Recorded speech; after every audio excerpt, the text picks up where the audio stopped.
Hey everyone, welcome to Casual Watch Talk Sunday Social. Joined by the crew tonight. We might have another late edition as well. I'm just going to let him know he's just running a little bit late. But welcome everyone. So we're going to do an episode on white watches for winter. I don't know if there's another W we can get in there, but so keep them coming in the comment section. We think we've got quite a few. I didn't think there was going to be many, but there seems to be quite a few. But before we delve in, let's do a wristwatch check. Thomas, you're in the bottom corner. You're up. What's the deal? What are you wearing? Well, yeah, I've been inspired by a mate who got an IWC Lake Tahoe on a ceramic watch, which is on a white rubber strap. So I copied him because I wanted to be like his white rubber strap. And I got a white python skin strap for my Zenith A384. Not quite a white dial watch, but almost there with it being a panda dial. So it's a big favorite of mine. My favorite, best pickup of the year so far. This, and Cool. I absolutely love it. That's some interesting headwear you've got on there. What made you wear your woolly hat tonight? Yeah, well, it's getting wintry, but also I wanted to get away from the shiny head effects, which we've had comments about. So I thought I'll pay respect to the man who left that comment, and yes, we're always open to constructive feedback, and we will address if possible. Absolutely. It's wintry as well. Winter. I'm going with the winter. Sure. The winter watch theme. So I'm going with the winter watch theme. So two birds with one stone. Yeah, absolutely. Sam, if you do a show demanding Christmas hats, oh boy, are you in for a surprise? Oh, is it? Are you a secret Christmas hat collector? No, I'm the anti-Christmas hat collector. That's why. Now I will spoil the mood if at all possible. Now we have to. Maybe I'll do a poll whether we should do the Christmas hat. We do have to do the Christmas jumper one. I mean, that's non-negotiable. Okay, Mark, you're up next. What are you wearing? Well, I'm going to do something in the spirit of Seiko Todd, who's not here tonight. So I have two watches to show you. This is the first one, and with white dials. So this is the Omega Seamaster 100 Days to Tokyo. So it's a white dial with a blue bezel. So it gets that very nice wintry white dial, icy look to it. And as the ultimate antithesis to the white dial, we have the Chrono Techna Ultra Black. Not quite as black as a Moser, but I figure no one can tell 0.4% once you're above 99 anyway. So the antithesis of tonight's show as well. Lovely. Excellent. Todd, you're up. What are you wearing? Oh, tonight I'm not wearing a watch that goes with the theme just because I was too excited about this watch. I had a friend who alerted me that there was an estate sale near me, and the guy was a former watchmaker and jeweler. And I picked up this 1970s Baylor Norseman. Ooh. And it's a mechanical hand wind, and it's keeping perfect time. It is in beautiful condition, not a scratch on the crystal, some dings on the case, but it's just a cool watch. And so this is the one I'm enjoying tonight. That looks really cool. Yeah, I love that. That looks like the Timex shape, that 70s themed square shape, and the racing strap you've got it on. Yeah, I had to get the strap because, of course, when I got it, it was on one of those stretchy 70s Spidell bracelets, which was horrific. But I had this strap, but it is it's just and I got it for $40. I mean, at the estate sale, which was a real bargain, and Swiss made watch, beautiful. Yeah, I wish I still had that Timex, because to do a comparison between those two visually, they looked very similar. So I'll go next. And we might have another special guest, which this might be a little lead on to who it might be. But this is the new Jack Mason Strato timer that was very kindly sent in for review here. So yes, somebody actually asked. Somebody's just asked best watch for $1,500. I'd check out Jack Mason, but of course one of the answers is Christopher Ward. So yeah. Yeah, I would say Christopher Ward C63 GMT. Like, you got to. Yeah. And or the Anthropocene GMT, which is 1500, or any of the Diver 300s. Depends what style you want. I think some of the 12s come in at that too. Gives you a whole range of styles to look at. Yeah. Otherwise, Hamilton, Tissot, there's a whole bunch. Yeah, there's a load. Somebody asked me this at work the other day, best watch for 500. And I actually, so this Jack Mason is designed in Dallas, and this is may contain paid promotion. But yeah, so if I ask people, oh, how are you from a particular part in the US? If it's somebody at work, and they're like, oh, I'm from here and from here. I'm like, oh, did you know there's a watch brand that's based there? Awesome. So, okay. Let's go in with the theme. So this is white watches for winter. So we're coming up to winter. Actually, Thomas, this was your idea, wasn't it? Yeah, it's snowing here already in the UK, and so winter is definitely here. And as I say, I was inspired by a friend who bought a IWC Lake Tahoe chronograph Top Gun edition, and I think it's a beautiful watch, and it's all white ceramic. It's got a black dial, so it's not a white dial watch, but all white ceramic case and a white rubber strap. And I started looking at white watches ever since, like the AP Royal Petrol, white ceramic, all sorts of that I'm sure we'll see in the stream tonight. And all sorts of stuff. Yeah, but so we have so many out there. Oh, here we go. Peter, thanks for joining us. Hey, how's it going, guys? Hey, Peter. All good. All good. We did a little tease that you might be joining. So it's Peter from Jack Mason. Thank you for joining us. Happy to be here. Thanks for having me. Yeah, well, it's your time to do a wristwatch check. What are you wearing? Oh, I'm actually knowing that you kind of gave me a preview of what we were talking about. So I'm wearing the white dial Hydra timer. Nice. Yeah, this is a different one that actually have the other one that you had taken a look at. Yep. Which this is a lot more of a flat white, but the one that I'm wearing is more.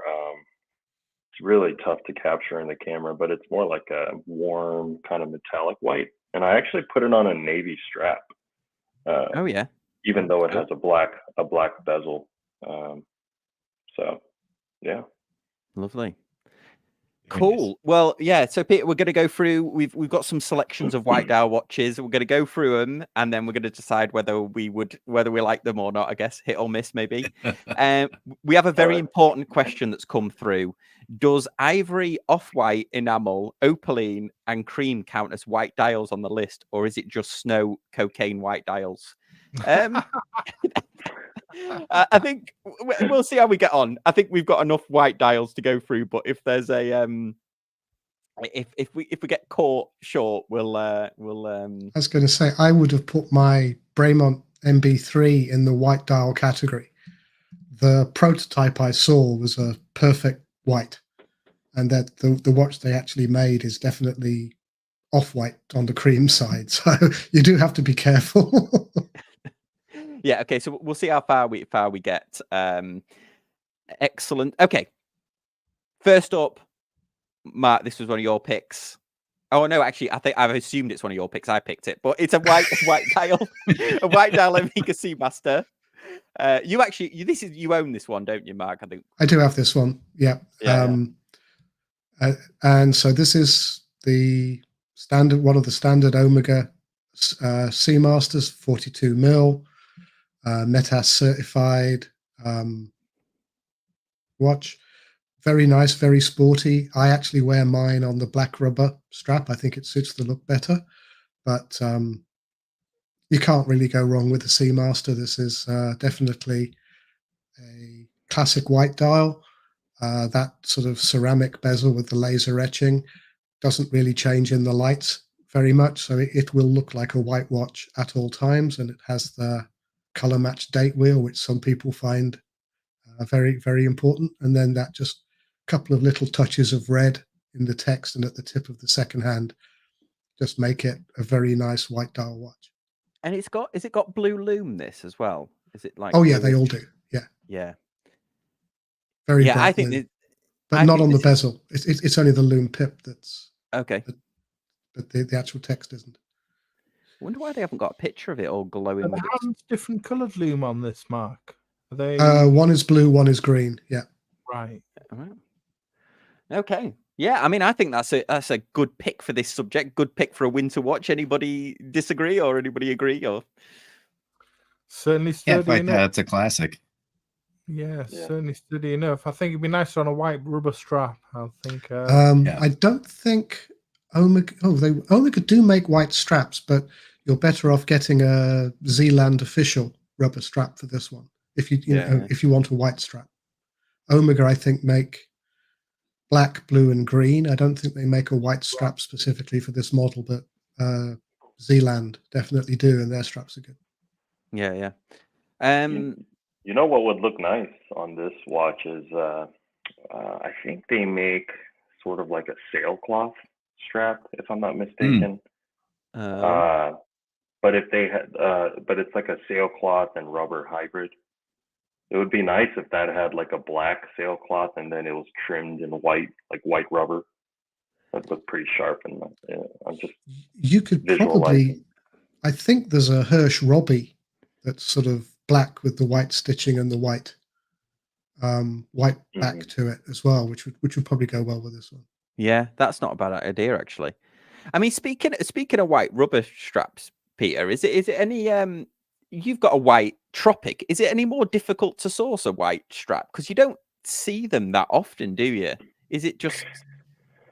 Yeah, so it's so the rubber strap that actually the one that I have here, it's actually not a true white, and it's the faintest shade of gray, right? But it just appears white for all intents and purposes. And the reason why we did that is because a true pure white is really hard to maintain to stay white for a long period of time. Usually it gets some sort of like UV damage over time. It starts to yellow. There's some discoloration that starts happening.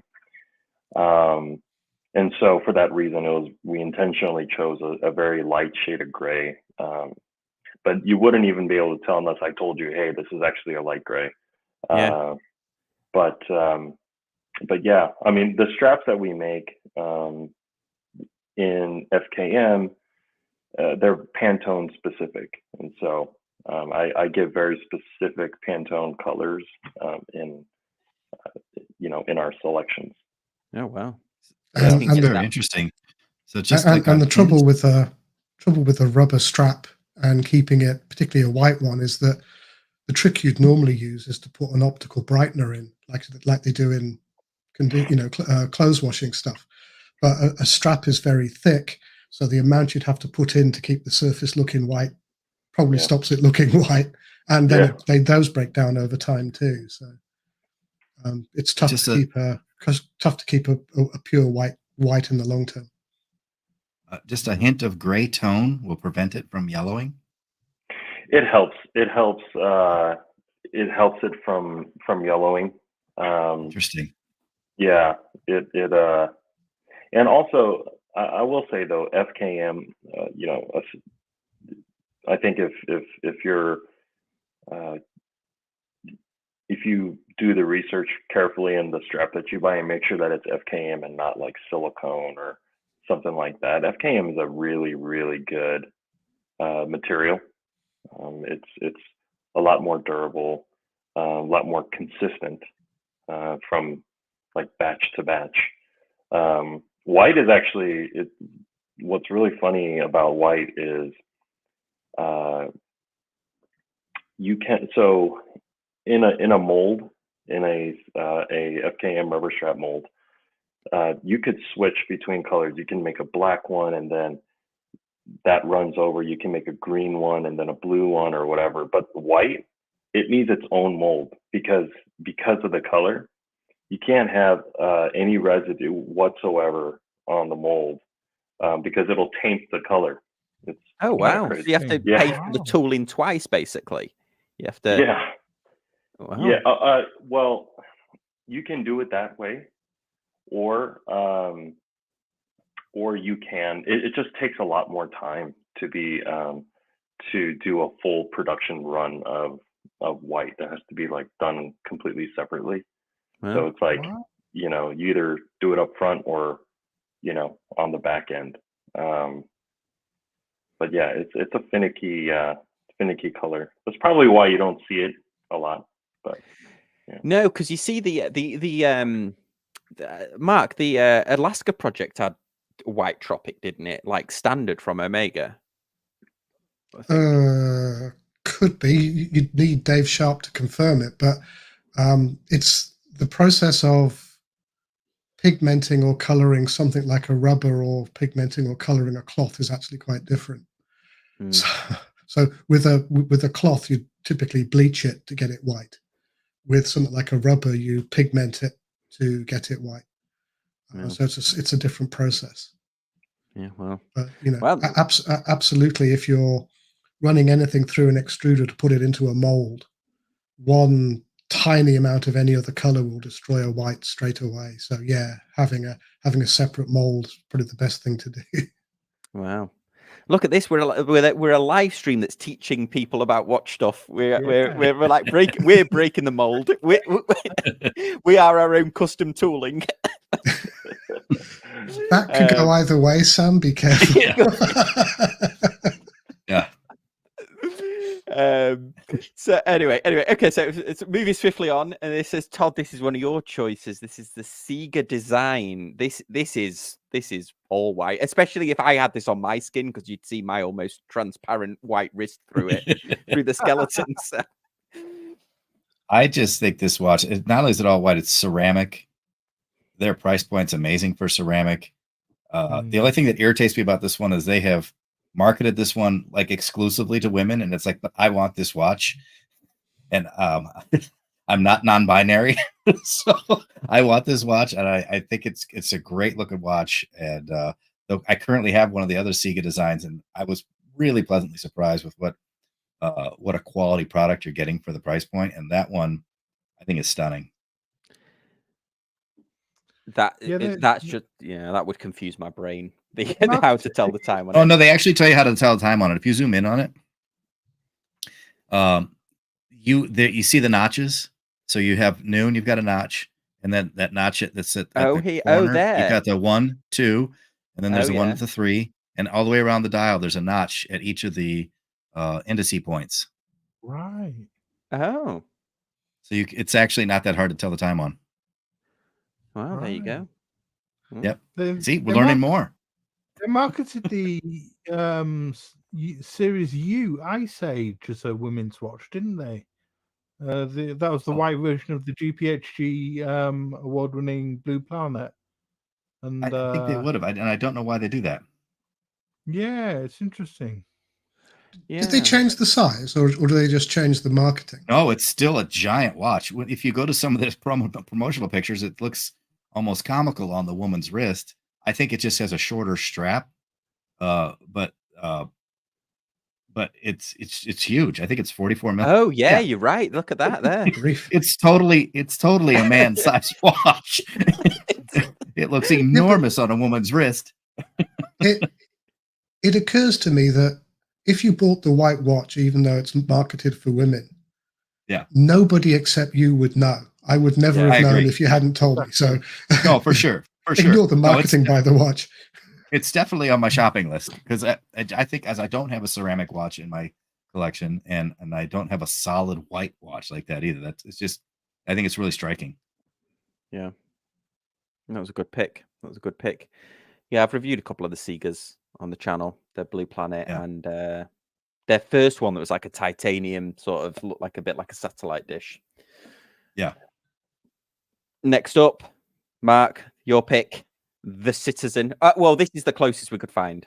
I could find a picture of, but Citizen Chronomaster, JDM at the moment, made famous by Jody of Just One More Watch, and comes with a perpetual calendar that runs to 2100 and is accurate to plus or minus 10 seconds a year with Eco Drive. And if you want to know just how well Citizen make watches, buying the Chronomasters is the way to go. Yeah. This one isn't on my wish list. The washi paper indigo dial is, but you know, no one expects Citizen to make such a high-end watch, and these are definitely the best they can do, and they make a lot of other watches look stupid. Yeah. There you go. And with that praise, it's not crazy expensive. No, and if you want to look at that white dial, search Jodie's channel. I'm sorry to promote the competition, Sam, but Jodie's talked about it a number of times, and his photography of it was excellent. So if you want to see how well Citizen make a watch, that's probably the finest example. Yeah, they're not available like off the shelf in the US yet, but the team that I deal with at Citizen, shout out to them. They know that when one comes to the US, it's that I'm on the list. That I want to be one of the first reviewers if it comes to the US to do it. You have to put me on the mention my name on the wish list. Yeah, be a long wish list. So because today's show is about the audience, Sam mentioned about Todd, are you not doing a NASA watch, I think, or somebody mentioned. So it was Sam. It was, yeah. So I there have we go. one pick. Sam, you've just jumped the gun a little bit, but yes, I do. The NASA watch was selected as one of my watches. Yeah, this was that one that I reviewed. I'm a big fan. I was a big fan of this. Yeah, it's a nice watch. I've worn it on center down at Kennedy, and I plan on taking it with me every time I go to visit one of the other centers. Get pictures with my NASA watch at every NASA center I go to work at. Yeah, that'd be so cool, wouldn't it? Yeah. I like this one. I gave it a good review. It's one of the ones that really brings a smile to your face. Plus, it was legible as well. I think G-Shock at the moment is they're in a competition with themselves to how they can make a G-Shock with some of their recent releases. But yeah, I was a big fan of this one. I love the tin that it comes in too. Just looks like a little bit of a rocket capsule. Yeah, they kind of did all the bits. Yeah. Yeah, before they go to the eco-friendly packaging where it comes in a brown paper bag. Right. Or they take up. Hey, they sent that frogman I had that came in a takeaway container. That's right. Really? Yeah. That's a cool watch. So there you go, Sam. Yeah, good shout, Sam. Yeah, good shout. Anybody else have any opinions on this watch before we move? I like the packaging. It's nice. It's really nice, that packaging. Yeah. I kind of feel that's damning with faint praise. Ignore the watch, praise the packaging. Sure. Yeah, there's another white G-Shock actually that's a collab with the company that makes those bears that look like Lego men, brick bears or something. It was a Japan only, and it comes in the head of a teddy bear, like it's a transparent case. I'll show it later because I'm obviously explaining it really poorly. Okay, next up, I had to throw this one in there. In fact, I won't throw that one in there. Let me just throw another one in there. I had to throw this one in there. The polar, it kind of fits the theme. It's polar. You've got to, haven't you? You got to, yeah. Polar Explorer 2. Yeah. I actually don't like this. I like the black dial version of it. I love this. I'm on the wait list for one of these at the moment, and it's how more Arctic can you get? I mean, it's got winter all over it. It's I just love this style. It's absolutely good. It's one of the last remaining tool watches in the Rolex catalog. I think everything else is luxury. Everything else is jewelry, I think, in Rolex. And this is one of the last remaining tool watches, I believe. Yeah, I Yeah, I was chatting to James, who's a friend of the show. James, I need to get him on the channel in Australia, and he was asking me what my view was on various different Rolexes, and he said that he asked me about the two-tone Datejust 36 mil.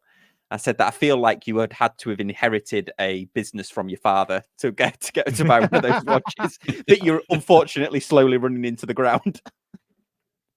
But yeah, I like the Polar. Anyone else? Any thoughts on this one? Any fans? It's a great watch. I mean, it's fantastic looking. But and this is gonna just rub a bunch of people wrong with the Rolex fans, but when side by side, I actually like the Christopher Ward that I picked from a design aesthetic. I like it, the look of it a little better actually. There's something about this one that looks a little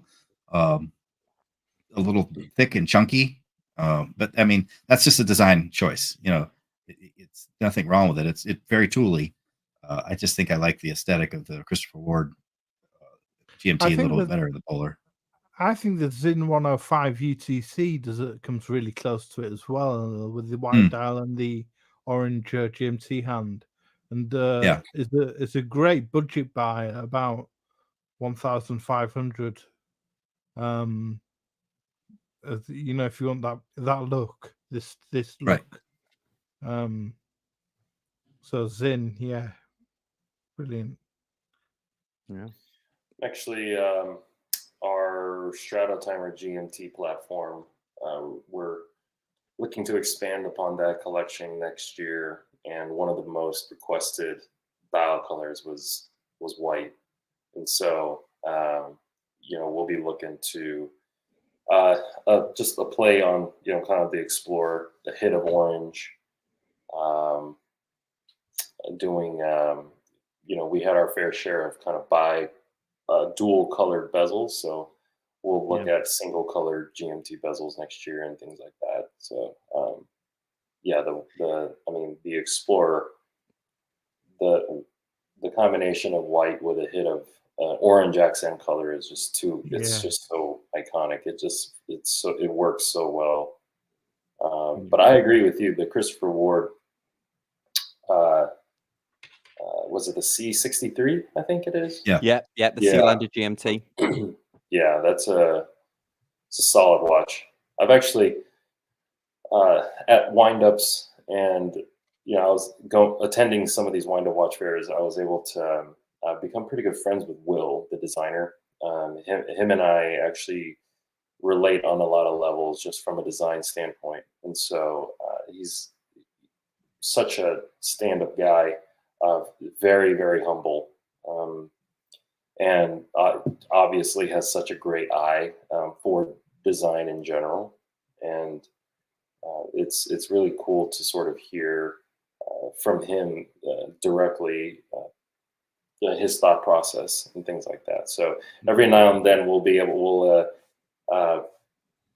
message each other on different things and stuff like that. But I've actually shown him some designs of mine just to get his take, and so I think that's it. It's cool. I mean, obviously Christopher Ward is they're doing a few things right over there. Yeah. I'm curious what movement you'll probably put. You're looking to spec into that watch. You have an idea yet?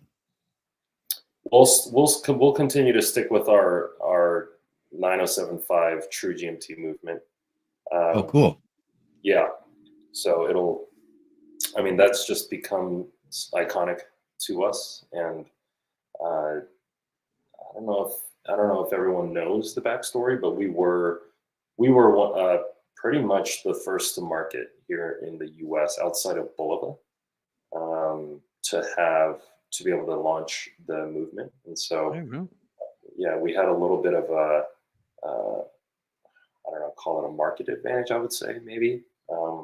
At the time, we went on pre-order October 2022, so just over a year ago.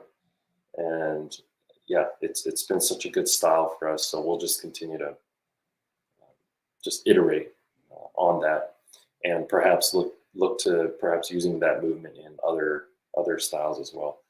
personally, I love dress watches, and so you don't really see a lot of dress watch GMTs out there. I thought might be an interesting take as well. Yeah, that'd be Yeah, good. Oh yeah, that would be cool.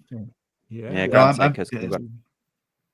thanks. I was gonna say thanks to Sam, I'm becoming a fan of your brand. Like I'm seeing you guys as sort of the American counter to Christopher Ward. Yeah. For what it is, it seems like you're trying to accomplish. So I look forward to seeing what you, look forward to seeing what you're making. That's exactly what I'm glad that you picked up on that, because that's kind of my personal aspirations. That's what I like to tell. I've actually told Mike France himself at a show, as really mainly or to be complimentary. I told him, I aspire to be the Christopher Ward of the U.S. And so we're certainly trying to do what we can to move in that direction. Just from a product design standpoint, obviously the quality itself has to be there. We're looking at some Swiss movements next year. You're going to see a very early. You're going to see a dress watch actually come out here right at the end of January from us. Getting an exclusive. Nice. Yeah. So nice. you'll see a dress watch. That's why I sort of hinted at dress watch. Looking at a manual wind, SW210. Oh. Okay. And then Slim. it's full the top grade sort of fully decorated movement, so it'll be very appealing to the eye. And then we assemble them here, so we'll regulate that movement as well, get them more accurate. And then even looking ahead of that, in our Facebook group, I like to ask sort of, hey, what would you like to see from us, and that sort of stuff. And so I'm working on a kind of go anywhere, do anything watch, the Gotta watch. And so my favorite watch. Yeah. It's funny. I was showing this off before you joined the Espresso GMT that you kindly sent me over. But I guess if you're making a white one, then it begs the question: you did the Dr. Pepper, so who makes cream soda that you can partnership with for the white one?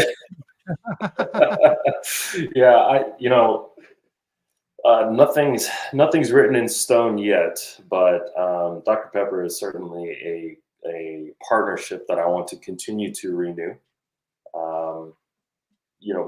We've had such an overwhelming amount of success from that. We sold out, but we have people who want more. Now, we're never going to make the same thing again, because that defeats the purpose of limited edition. But it's funny. We actually hear a lot of Diet Dr. Pepper requests. I was just going to say that, like a smaller 36, or perhaps one that's a quartz version.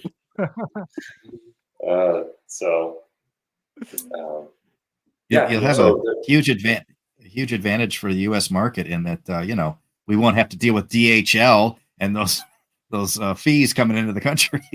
Yeah. Well, actually, isn't Diet Dr. Pepper isn't the can white? Am I remembering? Is that the sugar-free one? Yeah, it is. The can is white. There we go. Yeah. You heard it here first. The Diet Dr. Pepper is going to be a white tail GMT. Cool. Yeah, awesome. Well, yeah, that was a great bit of background. Well, let's crack on. In fact, the next one we were going to talk about was the Christopher Ward, the Sealander GMT. One of my favorites. I reviewed the Dragonfly, but more importantly, Todd, this is your watch you wear all the time. Yeah, it's one of those watches too. Like when you're wearing it, and again, their light catcher case does exactly what they say. You can be sitting at a restaurant and it's just sparkling. That's what I like about it. I think it's a little dressier than the Rolex one. I've seen the Rolex in person, and this one just kind of like, it's got a little bling. So it's more dress GMT than like I said, the Explorer is really a tool watch. It looks like it, and it has all the right vibes for it. I just love the look of this watch. This is great, Todd. I love it. It's a great pick. Yeah. I really do like the Sealander C63, and I remember seeing the green dial version, which they actually scratched with a brush, a wire brush scratch the dial to give it that sort of luster. Oh yeah, what do they call it? But is it ombre? Ombre. The shadow, yeah. Green, yeah.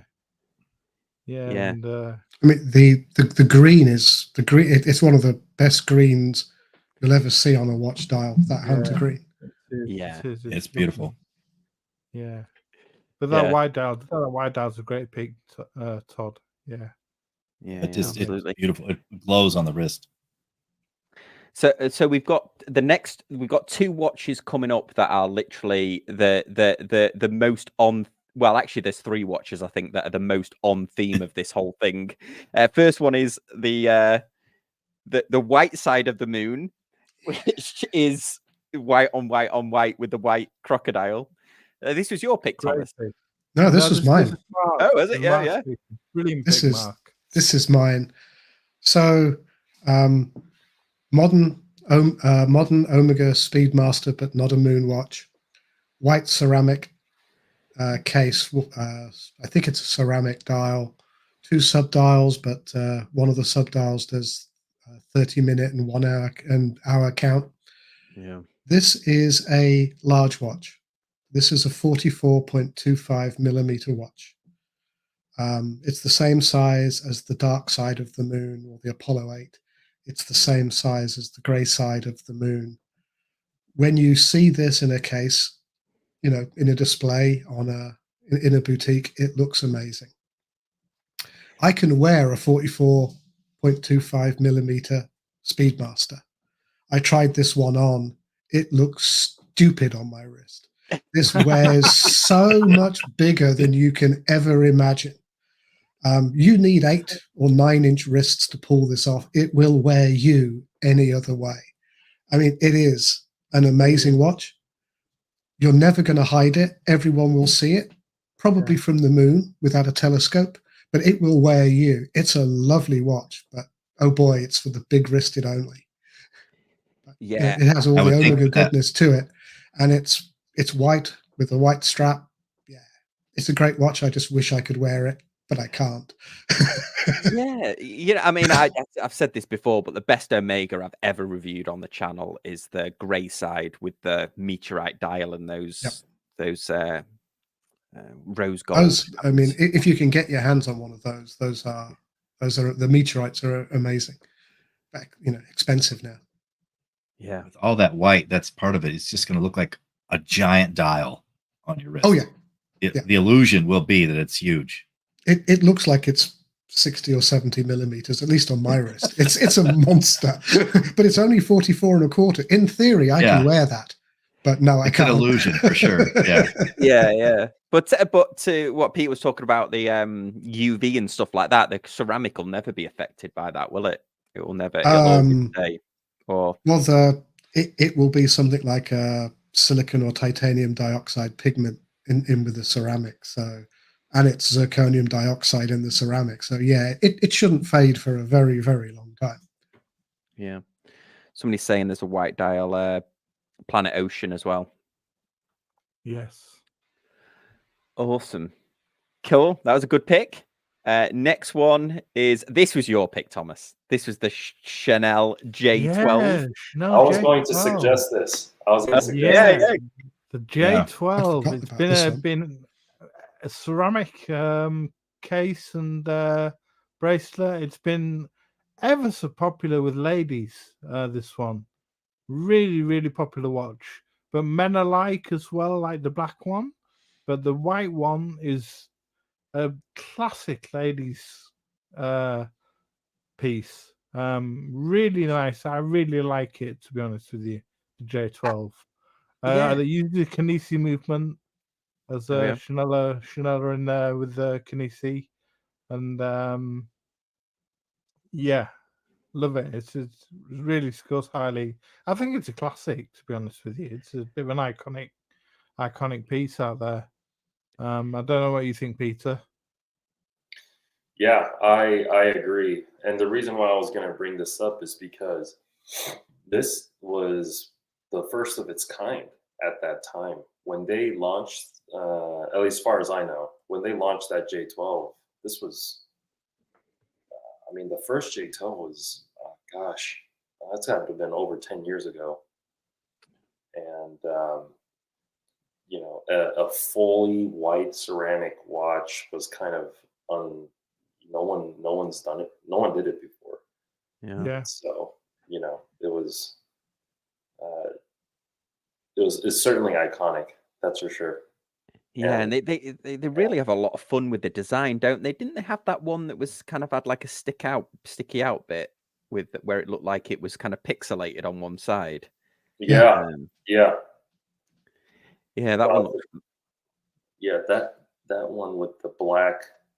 Yeah, didn't it? It was like one where they actually sort of like it was had like diamonds, or it looked like it was partially like in the Matrix, or so. They might have even called it the Matrix, but it was like partly. Yeah. I don't even know how they produce something like that. That's gotta because ceramic is it's a tough material to do right very accurately. Yeah, imagine the links as well must be pretty, you know, to do the bracelet as well. Yeah, so ceramic is really the reason why I should say it's difficult to do well, again, with tight tolerances, because you basically have to bake the material. It goes into more or less a giant oven. But before it goes into the oven, the actual component is a lot bigger. So ceramic shrinks almost nearly 20% when it's cured. Oh, right. So yeah. So when you look at, for example, the J12, if they showed their production, the actual case is 20% larger, and when you put it through basically the oven, it shrinks 20%. So if you were to imagine how, ceramic is, because it's a powder. It's like a powder that you put into a mold, and it comes out. And before it's actually baked, it's actually quite brittle. You can actually kind of break it apart. It's almost like a hard clay in a way. But then when you put it through, and really, really high temperatures, that's when it like cures and it shrinks. So that's why there are some challenges when you making two pieces come together like perfectly. Yeah. And there's a lot of yield loss as well, because not everything is going to be perfect. So there are some parts you got to throw away, which is what it only drives up the cost. Yeah. But yeah. Interesting. I found that J12 I was talking about, so people didn't think I was going crazy, where it's like half of it is pixelated. Yeah. With the diamonds and stuff. But yeah, there you go. Fascinating. That's wild too when you think about that process, because there would have to be a large failure rate. Like you can't predict 100% accuracy, that shrinkage. Yeah. Well, you can to use a phrase. You can attempt to calculate the 3D shrinkage, because it shrinks in every dimension. You can attempt to calculate it. Yep. But powders never really want to follow your calculations. There's a big gap between theory and practice, so the yield rate's almost certainly horrible. You get around it. Especially in watches, you're dealing in microns as opposed to millimeters. You get around it with the bioceramic. That's got a lot of resin left in it, but even then, I suspect their failure rate is higher than they'd like. Yeah. Well, yeah, that was fascinating. Next up is actually another one that is a ceramic one, and that's we had to show this for Patrick. So Patrick has this one, he has the GP Bamford Laureato. Yeah, with the I thought I had a better picture of this, but yeah, it's all ceramic. Shame he's not on, but yeah, gorgeous Bamford Special Edition. Another one bang on trend, bang on subject, I should say. Yeah. Cool. And then next up, one back in the realms of stuff that we could afford. I think this was your pick, Thomas. This was the Doxa, the white Doxa. The white pearl on the strap, yeah. Nice. I love it.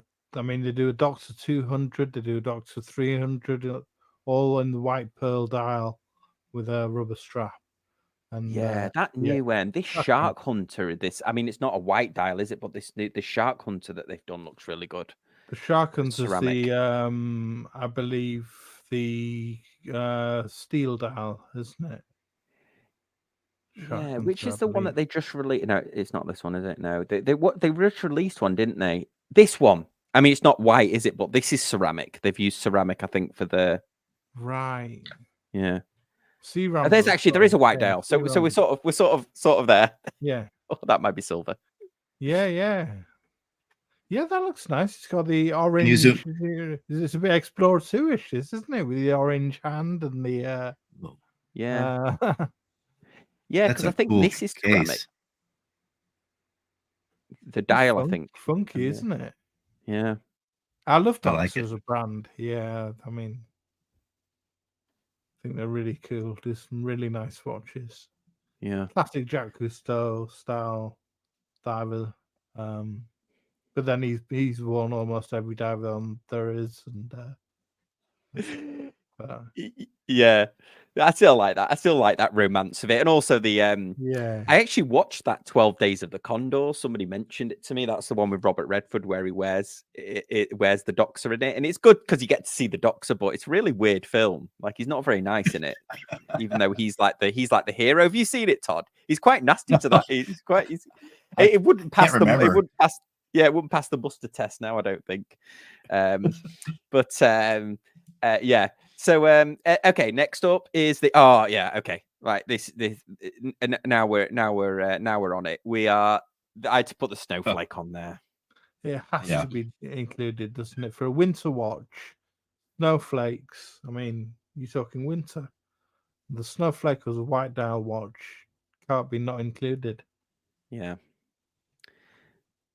Yeah, a colleague at work's got this map. It's gorgeous in real life. It is. Yeah, the dial is so textured, isn't it? And when you see it up close, really close, photographs and renders don't do justice. Yeah, you have to see it in real life. It's beautiful. I like how legible the date is.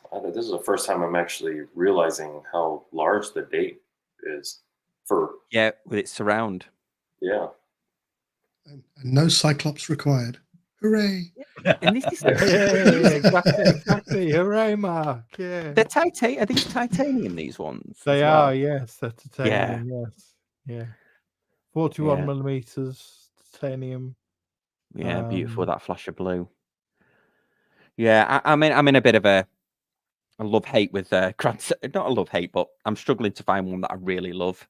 I think actually, if you go in for one, I think you need to go for this sort of classic, this case, which is it the GS44 or something? The case, but cool. I would say good pick, but I picked it, and that's a bit narcissistic. Okay, so next up, actually, is this your pick, Thomas? Was this the old Hamilton? Yeah, the Hamilton. It's the Hamilton khaki navy scuba quartz watch. I just thought it was a good little budget buy, along with the PRX, which also comes in a quartz white rubber strap combination. Yeah, I really like this one. It's got 24-hour scale on it as well on the dial.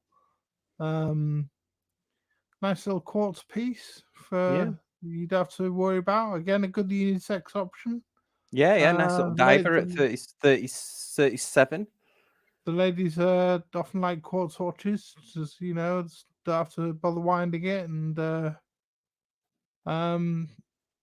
yeah, I really liked it. I thought it was a great one. I think Mark P in the comments has mentioned that he has a Hamilton khaki white dial, and What's the bezel material on that?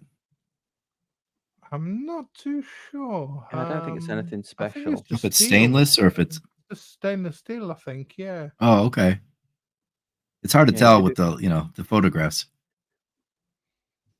There you go.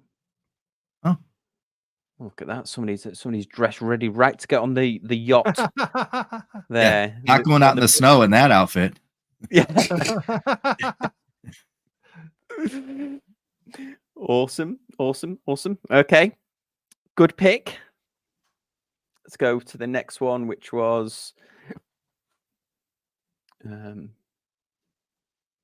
actually what I had this picked, Peter. This is a bit of a plant, but I had this pick. This was the one you sent me. I had to put it on the list because this was bang on the theme, wasn't it? This is your hydro timer all in. I love it. It looks great. Yeah, it's a great looking watch. Yeah. I like what you did with the bezel, actually, with the 3 ball bearings that you put in there. Yeah. Excuse me. Yeah, it just makes for better bezel click action, a little more secure. Yeah, and it was, the driving force behind this watch was literally about the loom bezel. It was, all right, we're going to do a loom bezel. So, and we know that bezel is going to be white. So what can we make around it? And so it was going for this stormtrooper look, if you will. Yeah. This watch actually looks really good on a black FKM strap. Yeah. Look, it was great on that bracelet as well that you sent over. Fits really well, and your I haven't got I put this on a black Tropic, but your ratcheted system on your sort of like your version of the glide lock, but a lot thinner. Yeah. Yeah,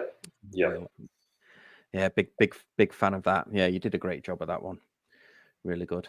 There you go. So that was I put that in there, and then yeah. I know.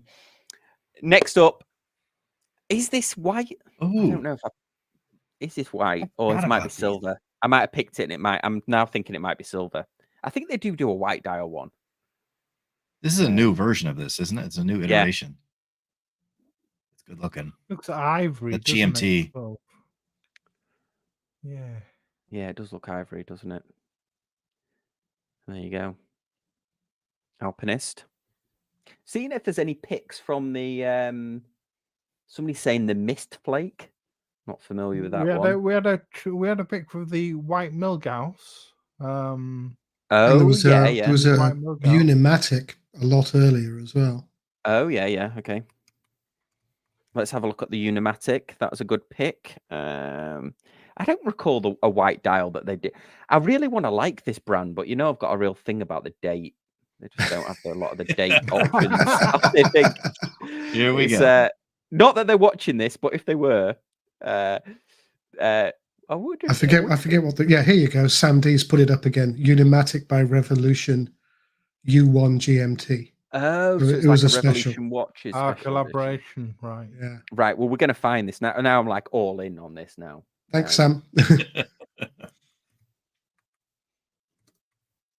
just can't get excited. There's something that's not doing it for me in their design. I don't know what it is. It's just here we go. You're not Italian, I think. There's something. It just looks like it's just watch. Here's a watch. It's like one of those like in the films in the future, like Equilibrium, where it's like this is like the government standard. Everybody has to have the same watch, so nobody feels emotion about. And then we have our jump. We have the silver jumpsuit with the big V on it, and we're in the future now. Yeah. Because I think the Equilibrium, which is such an understated film, it's so good with Christian Bale in it, where they're not allowed to feel any emotion, so they have to burn all the art and everything. This would be like their government issued. This is their watch. Yes. Yeah, this everyone to say, it's emotionless. But it's I don't know. I'm the same as you. They had one. Oh, actually, look at that. It looks like the case has been is white, and they've they've distressed the outer. Actually, I'm like liking this, and it's got the date. But they had these in the Design Museum, the Museum of Modern Art in New York. They had these and Young Hands in there as the two watches in their museum shop, which I thought was quite interesting. That is interesting. So, I get the Young Hands because that totally works. That's a beautiful watch. Yeah, but the ones they have at MoMA aren't necessarily the Max Bill Young'uns. They had one of the modern solar and a Digis, I think. Yeah. So they went. I mean, it's a great design. It's almost Braun rather than Young'uns design. But yeah, the Max Bill's a great white dial, isn't it? I mean, I love that. Yeah, I think it's a great looking watch. Yeah, totally agree. Yeah, good pick, Sam. I'm just seeing if anybody else has mentioned anything before we go on to our next pick, which is. Oh yes, yeah. Okay, we'll go on to your pick next, Thomas, because this is like bang on trend as well, wasn't it? The old PRX with the white. Is this a loom dial as well? Well, I think Patrick said that he bought one and he thought it was full loom. I don't know whether it is full loom, to be honest with you, but yeah, for a cracking watch. Again, it's a quartz watch, but 335 quid. I mean, brilliant watch. The PRX has had such success. It's such a popular watch. I know people love it because of the bracelet, the integrated bracelet, but on a rubber strap, I think it looks great. On a white rubber strap with the white dial, I think it looks great. Great winter watch, winter beater. You know, it was popular with the. I know the Powermatic 80 movement was really good for it, but I think it started out as a quartz watch, didn't it? And that's where it got its. That's where it started out as, and that's where it got its popularity. So yeah. Again, a great unisex watch as well with the size. You know, it's ever so popular with both men and women alike. It's somebody's just mentioned. Yeah, it's a great pick. It's a great pick. Somebody just mentioned the Wise Hitman. So. Yeah, I reviewed this one of their watches. This was the one that had the Damascus case, or what they said was Damascus steel case, but their folded metal case, I'll say, so that no metallurgists get me in the comments. But yeah, so they're saying this is a fully loomed white dial as well. So this is a good pick as well. And then actually, I don't know. I think you've just joined, but whoever. Somebody mentioned that you as well, Jack Mason, in there as well. We covered the Jack Mason. Great pick. Fully loom dial. Those are quite popular, it seems. Yeah.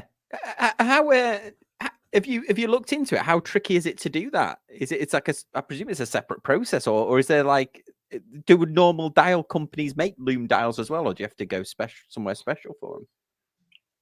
It's nothing too crazy in terms of process. It just requires a lot of loom. I mean, you're literally just printing layer upon layer upon layer upon layer, and it really just it drives up the cost. Super Luminova is actually a pretty expensive material, especially the higher grade you go, and so. There isn't anything too complicated about it, but there are other materials and things like that. You've probably seen several companies starting to do like 3-dimensional indices or Arabics, where the whole 3-dimensional component is luminescent. Like Christopher Ward does that. Those pieces are made by a Swiss company called Xenoprint. So they take a ceramic and mix it with the loom and a resin, and then cure it to get the shape. So Tudor have started using them. Christopher Ward did it on the C60 concept as well. I don't think that's a very cheap process. And to be honest, you don't seem to be able to put a lot of lume in there. It's a nice touch, but if you're looking for an 8-hour glow, I don't think you're getting it from one of those 3D components, because most of the structure has to be the ceramic to have it hold together. But it's a company called it's Globalite by Xenoprint. Oh, Globalite was what they used on the moon, didn't they, for the moon phase? Yeah. Really? Wow. Interesting. But Globalite's the trade name of the material. The company is Xenoprint. XENO Wow. print. Oh, cool. You can look them up. Because I thought they made like the dial. I thought it was like a disc of luminous material, but they have to put the paint or sandwich the paint. No, the dial would have to be a brass or whatever material dial, and then, as Peter said, print on it. You treat the lume like an ink, and then pad print it onto the dial, I think. Oh, I thought it was like the actual.